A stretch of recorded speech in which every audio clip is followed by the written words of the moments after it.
Hi everyone, this is Christina. And Carmen. And this is another episode of Espooky Tales, the podcast for all things spooky. Spooky, my bad. We're going back to our roots today. There's no true crime. Just like you promised me. Yeah, I promise you specifically, Carmen. Yes. Yeah. Today we're doing legends from our lovely Guadalajara. Guadalajara? Yeah. Every time I hear Guadalajara, I just start singing Guadalajara, Guadalajara, Guadalajara. But I can't sing, so, I'm not going to do that again. I'm surprised you actually did that. I know. I may cut it. No, and I had to leave it. Yeah, you're right. Yeah, Guadalajara. And yeah, that is where our fam is at. That is where our other piece of our heart, that's where it is. Yeah. And we've talked about legends from Guadalajara before. We have a whole episode where we did La Casa de los Perros and other places, the graveyard. Panteón de Belén. Yeah. Yes, yeah. And then still a separate episode about El Panteón de Belén, El Hospital Civil. Guadalajara is haunted AF, but we love it. Our grandma's house. Yeah, our grandma's house. Yeah. Before we get into Guadalajara, though, we do have a listener story. Carmen is reading it. I am doing the honors today. Christina so graciously trusted me with this huge responsibility today. So I just hope that I do right by you and the listeners. Okay. So this is from Gracie. She says, "Hi, y'all. My name is Gracie, and I love the podcast. I enjoy listening to spooky stories and Historias Unknown Oh, hey. during work or my drive home. I tell people about y'all to listen since you're one of my favorite podcasts." Thank you so much, Gracie. Thank you. Okay, so Gracie says, "My story takes place in the Imperial Valley, where I'm originally from. It's a small farming county in California by Mexicali, Mexico, where there are cholos and cowboys alike." Love that. Love it. She specifies, "My family were cholos." Okay, so Gracie says, "I was about 10 and I was living in Section 8 housing with other single mothers and elderly people. I would go outside during the winter. It's like 115 plus degrees in the summer, and play with my friends in the Section 8 complex. My friend and I were outside the apartments along with her mom and my nana, who were best friends. They were in the grassy area far from the apartments, and the kids were playing in the street. I had to pee, so I asked my friend if I could use the bathroom in her apartment since we were closer to hers than mine. She said yes, and I went inside. Around this time, it was after 5 p.m., so it was super dark outside, and the lights were off in the apartment. I went in by myself. The way the apartment is set up, you enter through the living room, which is connected to the dining room and the kitchen. Then in between that, there's a hall that leads you to 2 bedrooms and the restroom in the far back of the hall. And all of the apartments were the same layout, the same size and shape. I turned to the hall in order to go to the restroom when I saw a silhouette of an elderly man in the hall. Had a wrinkly face and wore a cowboy hat. Okay, so not a cholo. Okay, so a cowboy ghost. Oh, like your tattoo. That's what she saw. Gracie, please let us know if that's what you saw. No, she said it was an elderly man with wrinkles and everything. Yeah, you're right. Scratch all that. Sorry. So back to the story. I literally stopped in my tracks and stared at the silhouette. No man lived in the apartment with my friend and her mom. Her dad dipped years ago. And there wasn't a man sitting with my nana and my friend's mom outside sitting with them when I went inside. But the man was looking at me. I would have peed right then and there, but okay, whatever. Yeah, for real. I ran outside of my friend's apartment, and when they asked where I was going, I said back to my house. She said, "Fuck this. I'm leaving. I'm out of here." My boy. And so she says, I lived in the same apartment complex just 3 minutes away. I almost peed myself running the stairs, but I just couldn't get close to the man in the hallway. Turns out my friend's apartment was haunted. They heard things at night, stuff moved around, and they saw shadows like I did. They were Christians, so they got their pastor to bless the house to try to get rid of the devil, but it never worked. I later in life had a friend in high school who lived right above that apartment. It was a 2-story apartment building, and there's only like 40,000 people in town. I told them about the experience I had downstairs and asked if they or their family ever experienced anything. They said no, and I was shocked because I figured it was the whole apartment building that was haunted. Now I'm 24, and I talked to my spiritual friends about it, and they suggested it was brujeria curse on the family itself, which isn't far-fetched, but I'm no expert in any kind of spiritual stuff. I've never been back inside of that apartment alone, and I haven't heard from my old friend or her mom in years. I moved away from my hometown years ago, but I still think about that experience. I definitely have to email back with other experiences I've had, including the Welly house in San Diego. Oh, okay. And then she says, I hope y'all have a good day. Also, hi to my husband, Sergio, for my 5 seconds of fame. Stay spooky.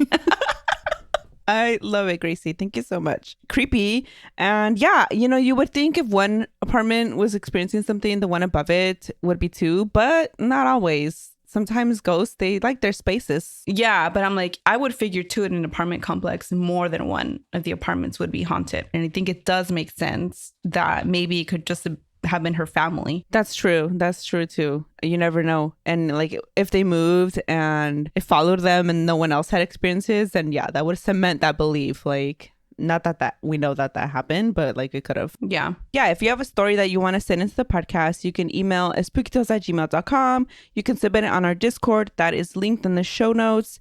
You can call the Spooky hotline. There's actually like 3 messages we have to listen to at some point. Love receiving those. I love receiving all your stories though. You can also DM on Instagram. That's another option. Though I lose track of that very easily. So email and Discord is the best one. Discord is even better because there's a whole channel that just says submit a scary story. And that's a very easy place to find. And then people can comment on it. Yeah, it's great. So yeah, join that if you want, if you use Discord. Carmen doesn't. So I just remembered that I said I was going to try it out and then I never did. I forgot. Yeah.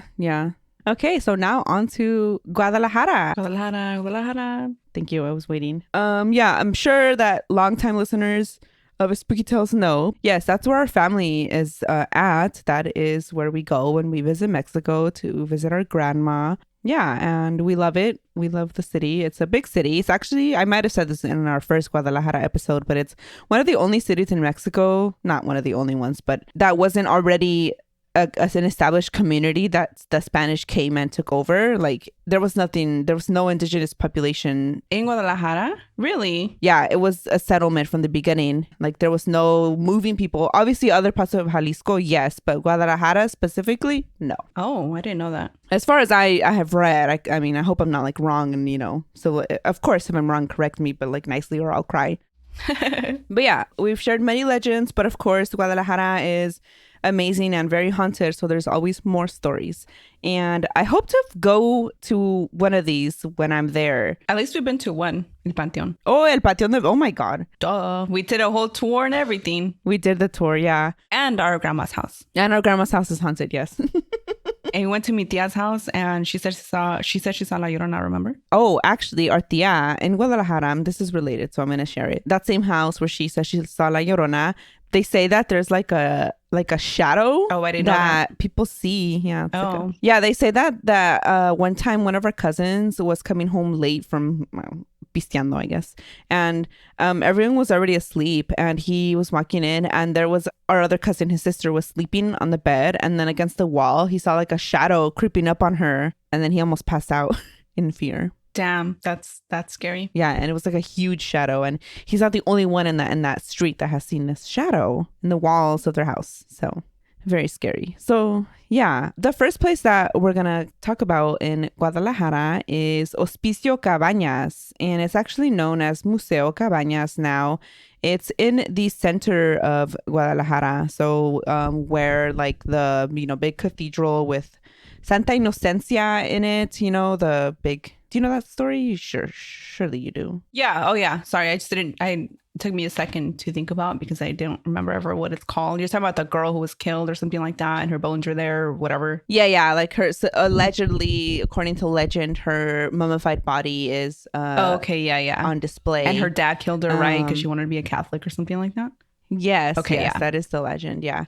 We've covered it much better on a different episode. So yeah, where the cathedral is at, where I know this place as San Juan de Dios. That means we've been there too. For sure. We've seen her. You just don't remember it. But yeah, we've been to the cathedral many a times. And San Juan de Dios is in the same area. So this place, Hospicio Cabanas, is like a 5-10 minute walk down from. So it's all in the same area, basically. The center of Guadalajara. Museo Cabanas is what it's called now, but it was once Hospicio. Like hospice? Yes. Hospicio Cabanas. It was built by Juan Cruz Ruiz de Cabañas. Hence, yes. And he arrived from Spain with a dream and a lot of money because he was he had the full support of the Spanish crown. So as people were like, he arrived with a dream, with nothing but a pocket of change in a dream or whatever, but this is the opposite. He had a dream and a lot of support from the Spanish because they were colonizing Mexico. So right. So he had a dream to help the poor orphaned Mexicans, the old, the sick. And so he brought the idea to build this place that was going to serve the needy. To the Spanish crown, they gave him the money. Construction began in 1801, and then it opened in 1810. And it opened with the name Casa de la Caridad y Misericordia, the House of Compassion and Mercy, something like that. I was like, what is that word in English? Misericordia? Yeah. Misericordia is either mercy or compassion. I don't know which one. It could be both. I think it depends on the context. I see. But it sounds more ominous in Spanish. Yeah. When it opened, it served to help those in need, the sick, the elderly, orphaned children. It provided them with a home, meals, and education. It taught them like a vocation even. But this didn't last. The fights for Mexican independence began later that year, and then the building was commandeered by the Spanish army. When the war was over in 1821, Hospicio Cabanas then continued its original mission. And then when Juan Cruz Ruiz de Cabañas passed away in 1824, Hospicio Cabañas then became a center for children only. So it no longer was a hospital for everyone. It was just an orphanage / hospital, but not really like an emergency hospital, just to help the children who were already there that were sick. Some sources said that it could house 600 children, but others said 130 children. That's a big discrepancy in numbers. Somewhere between 100 and 600. Okay. Yeah. I'm inclined to believe the bigger number because it had 126 rooms. And bunk beds. There was and all more that. than one. Yeah. More than one bed in a room. So that's why I'm inclined to believe the bigger number. So in 1857, it was under the management of a group of nuns called Las Hermanas de la Caridad. And let me guess, they had no caridad. No. I mean, maybe some of them. So yes, charity, apparently, Sisters of Charity. So by this time, it had 126 rooms, 2 chapels, 23 patios, 72 hallways, and it was full of beautiful paintings, murals. And at this point, it was an orphanage until it closed. While it was an orphanage, the children who were cared for here, a lot of them had their last names changed to Cabañas. Okay. Which is weird to me. That's why I added that in. Leave them with their own last name. Maybe the argument was that because they're orphans, they don't have parents anymore, and so they could change their last names. I don't know. Yeah. But I don't know. So I don't know what the circumstances of the children whose names were changed, but a lot of the children that went through the orphanage, their last names were changed to Cabañas. Can you remind me what years these are? We are in the 1850s. I think during this time it was still very popular to convert / force indigenous people to convert into Catholicism. So could the name change come from that? Because I remember when I don't remember what class I was taking, where some paper or something I was studying, I ended up finding like it contained logs of last names, like people and children. Yeah, but I think it was also adults in that log. Oh, I think it was the history of California. Well, this was in California, but obviously back then it was Mexico. And you know how there was the missionaries or the missions. So any indigenous person that lived in the mission eventually was forced to convert, right? And their names were changed. And then there was, this whole log of like hundreds and hundreds and hundreds of names. And it had like their indigenous name and when it was, changed to a Spanish name. So maybe it's something like that. Also, I wouldn't doubt it. Yeah, the children there, they were all cared for by the nuns there.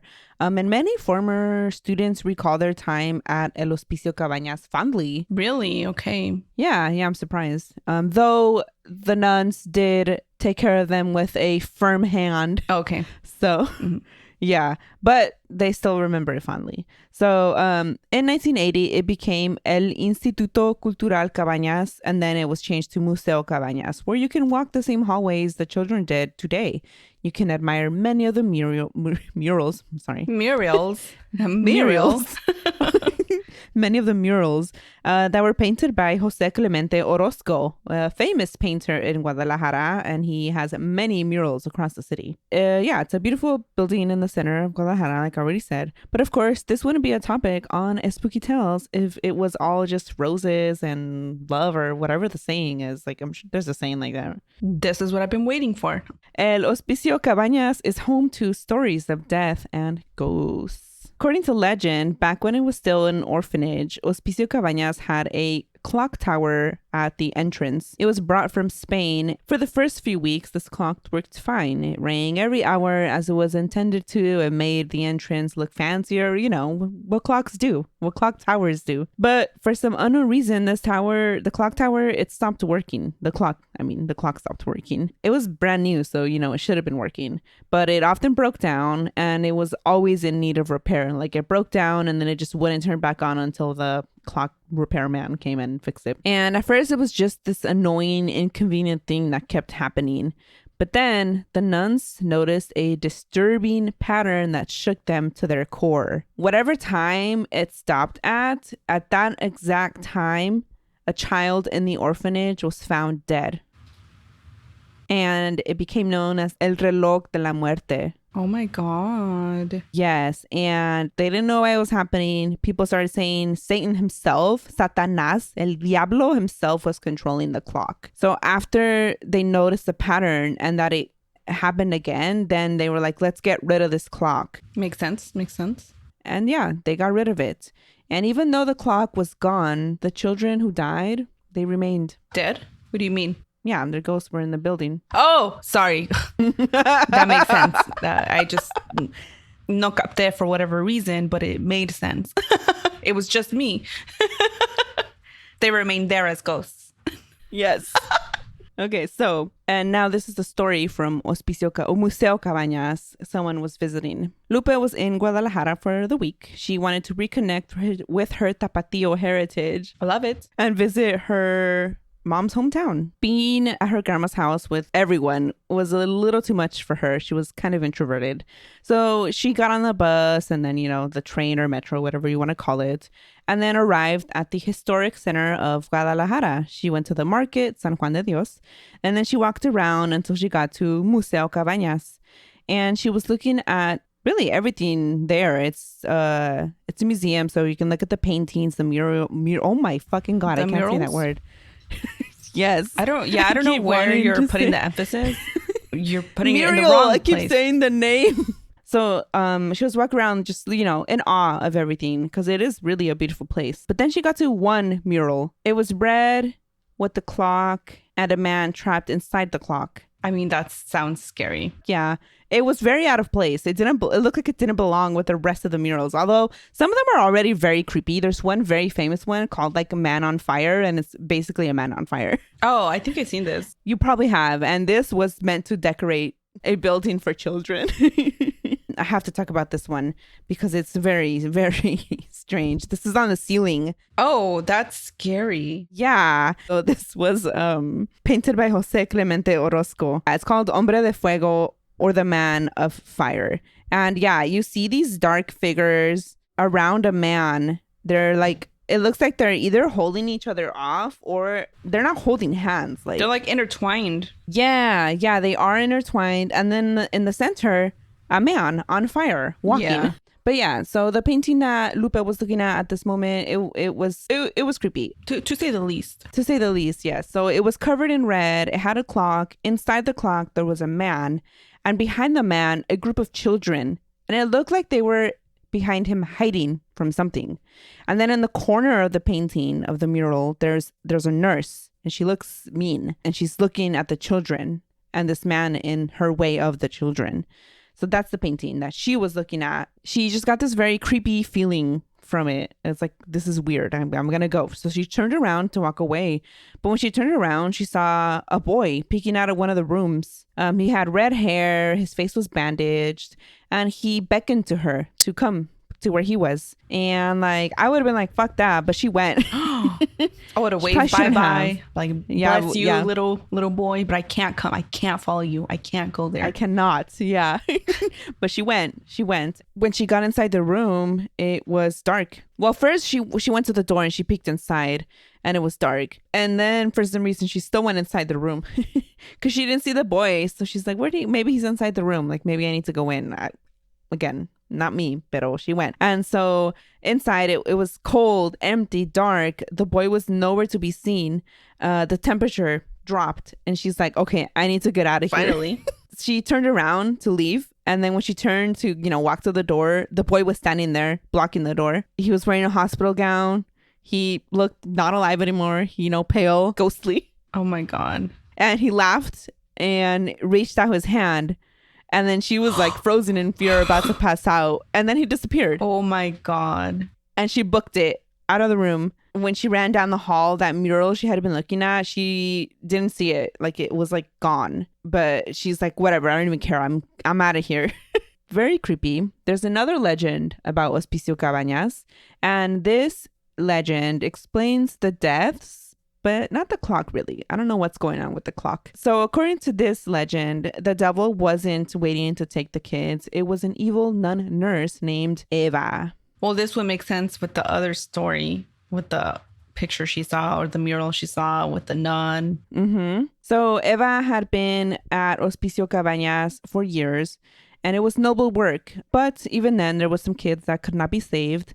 Eva believed that some kids were better off in heaven, and she was saving the kids by helping them get there faster. Shut the fuck up. I'm not. That's what she said, okay? Oh That's my what the God. legend says she said. She didn't know how many kids she had sent to her Lord and Savior, Jesus Christ, the Father. What the fuck? But she was proud of her work. Most of the time, she used a pillow to send the sickest kids to heaven. But sometimes she swayed from her MO, if you will. So there was a little boy who had been sick for quite some time, and she didn't want to wait to see if he'd get better. She was like, no, he's forsaken. I need to save him. So she used poison on little red-haired Benito. And it was taking longer for him to die than usual. He was getting weaker, but he was still alive. She went to go check on him. And so when she walked away, she heard the clock chiming. And she walked over to the clock and was looking at it. And then it stopped. It just stopped ticking. And as soon as it stopped her ticking, she heard screams coming from inside. And she was like, oh, the other nuns found Benito. He's probably dead by now. But it was no surprise to her because she was waiting for him to die. And so no one knows what happened to Eva. A few days after Benito died, she was found dead next to the clock tower. It was Benito. Right? That's what I think. That's what I suspect. And to this day, people who visit Hospicio Cabanas see the apparition of a red-headed boy, as well as a group of children together, like running, and they disappear, or they're standing in a corner, all of them together. The kids always have black eyes. So much worse. People also hear disembodied giggles and cries. Very creepy. I want to go there, though. I do. I mean, I'm sure we won't see or hear anything if we go, but let's take our mom. No. She'll tell us what she sees. Exactly. Not you, unfortunately, Carmen. Yeah. I wish you could come with us. Me too. But my mom, my brother, and sister-in-law and the children were all going. And so they're talking about wanting to go to San Juan de Dios. And I'm like, well, if we're going to the market, I want to go to Hospicio Cabanas. Yeah. So we'll see. I'm hoping. But all the little haunted places are all nearby each other. So like La Casa de los Perros, I think it's like around the same area too. So I'm like, I want to go to one or the other and take pictures. Yeah. The museum would be easy. Yeah, the museum would be easy. We'll see. I have hopes. I'm only there for like 6 days, so who knows?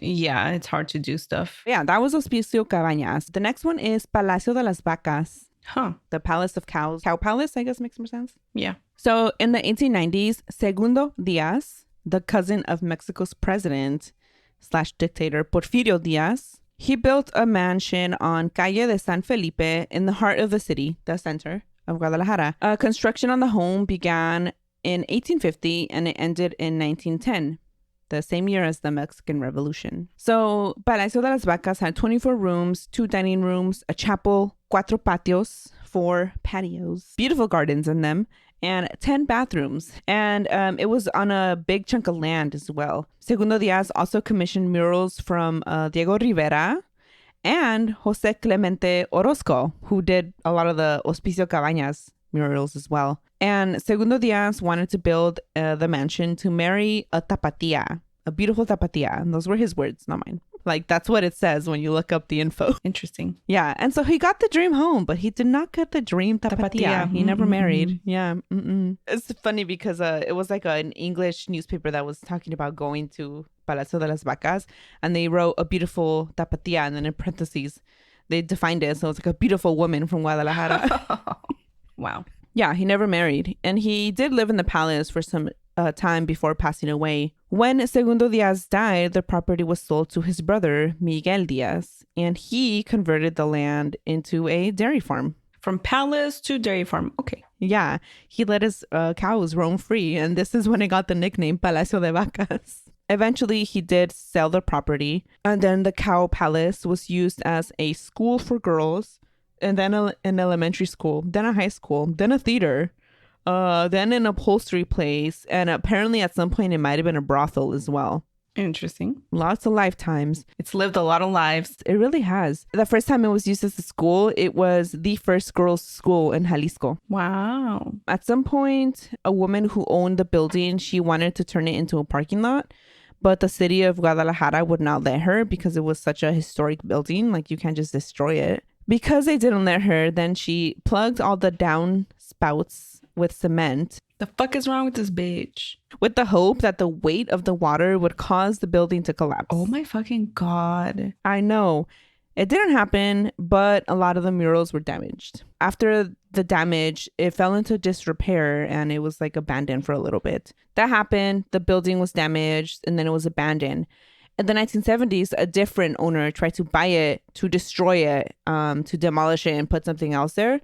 And for some reason, it just never happened. The job was left unfinished and no one knows why. And people, locals, started believing that the building could not be destroyed because spirits had moved into it. Oh. They were making a new life there. And that's why it couldn't be destroyed. So the property was then sold 2 times to Americans who had big plans for the once grand palace, dairy farm, school, brothel, you know, all its lives. At one point, the Muir family from California, you know, like John Muir, Muir. Yeah, like I feel like everyone in California knows who they are. They owned it at some point. Then a man named John Davis bought it as well after that at some point. And then he went broke trying to restore it. Briefly, it also was a cafe and it was very well known for its very good cheesecake. I love cheesecake. I know. It's my favorite cake. It's actually the only cake I like. Well, first of all, it's a pie. It has the word cake in it. Okay. It's not cake. I've never thought of cheesecake as cake though. Anyway, so where was I? But this bakery is gone, correct? Yeah, it's gone. It's not there anymore. It's a museum now. No bakery. Okay. No more cheesecake talk. Done. Back to the episode. When it was a cafe known for its cheesecake, the cafe conducted tours of the upper floors of the palace. How cool. Yeah. And it had not been restored. It was still in very poor condition. And during these tours, visitors claimed to see shadow people or hear disembodied screams. And the shadows and screams, they all appear to be children or come from children. And some have theorized that the ghosts and screams belong to children who attended the former school that was there, while others believe that it was just children who played in the building when it was abandoned and then like died accidentally in the building. Both make sense. Yeah. And even today, neighbors claim the house makes strange sounds and they can hear the cries and screams of children when the palace is closed. So what is it now? Can you tour? Yeah, it's a museum. Oh, okay. Yeah, it's open to visitors. It was closed for a little bit in 2020 because of the pandemic. And then in 2021, it opened only on Sundays. But now it's open every day from 2 to 10 p.m. And it's a museum. You can go look at because again, there's beautiful paintings. It was the same guy who did the Hospicio Cabanas paintings. So yeah, that's what it is today.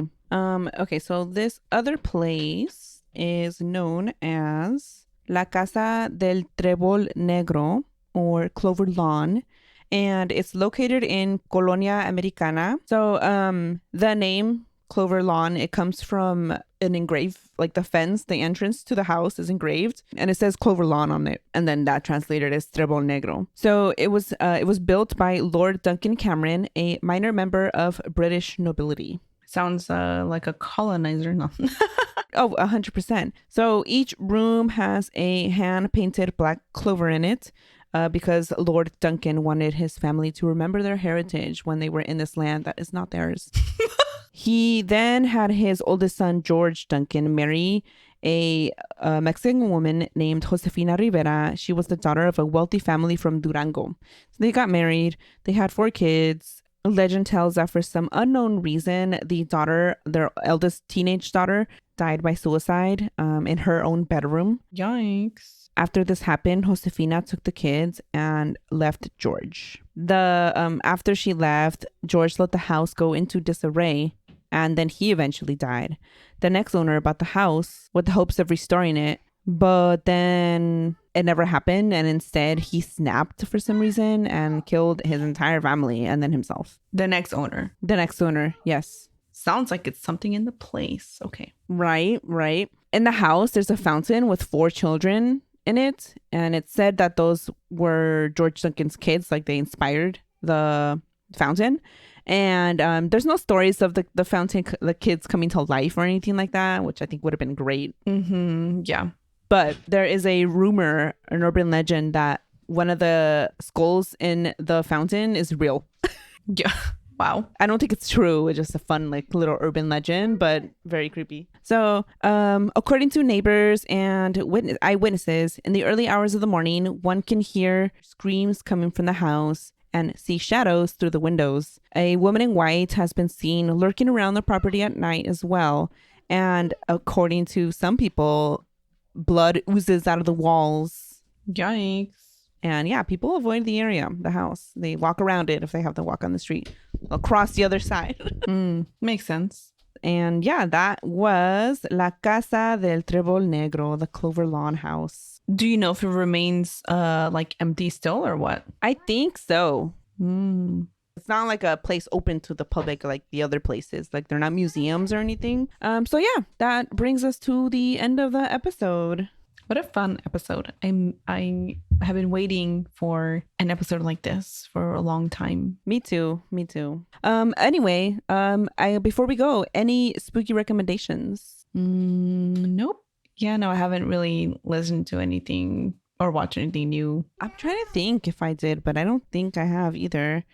I have been working. I've been busy writing episodes of Horror Story. I do recommend that. Very fun. We just did, sorry, you can hear my child. We just did one on Linda Vista Hospital, and there was a couple creepy stories I came across that I had not heard about the hospital. So that was very fun. I recommend it because they're creepy. I'm going to check it out. I haven't listened to this week's, or the most recent episode, I mean. Yeah, but I think that's probably my only recommendation because, yeah, I haven't been watching or doing anything because I had no free time, I guess. I don't know what I've been doing. You know what? It's because whenever I do have free time, I've been listening to the Bones Booth podcast. That's why. I'm on season 5 of their recap episodes now. Wow. I don't know what I've been listening to. So I'm like trying to think what I've been listening to. I don't really even know. But I was driving the other day and then randomly, like I hadn't even opened, or I opened Spotify, but I hadn't clicked on an episode yet or not. And usually it plays the last thing I listen to. And it randomly started playing El Mozote episode of Historias Unknown. Wow, weird. Like a sign from the universe. I was like, I think the universe is telling me that I need to listen to this again. And so I did. And that's the most recent thing I listened to. Anyway, on that note, check out our history podcast called Historias Unknown, where we talk about Latin American history. Sometimes horrible things like massacres. Other times happier things like heroic dogs. More often than not horrible but things. But all Latin American based. Yeah, that's true. We will do our book club recap, our episode soon. I have not written it. Oh my God, I'm so sorry. Our next book club episode is Vampires of El Norte by Isabel Cañas. And yeah, on that note, we will end the episode. I guess watch out for a little red-haired boy. If a little red-haired boy beckons you into a room, do not follow. Don't follow Benito. Don't follow Benito. No, Benito. The only Benito to follow is Bad Bunny. Stay spooky, and we'll catch everyone next time. Bye. Bye.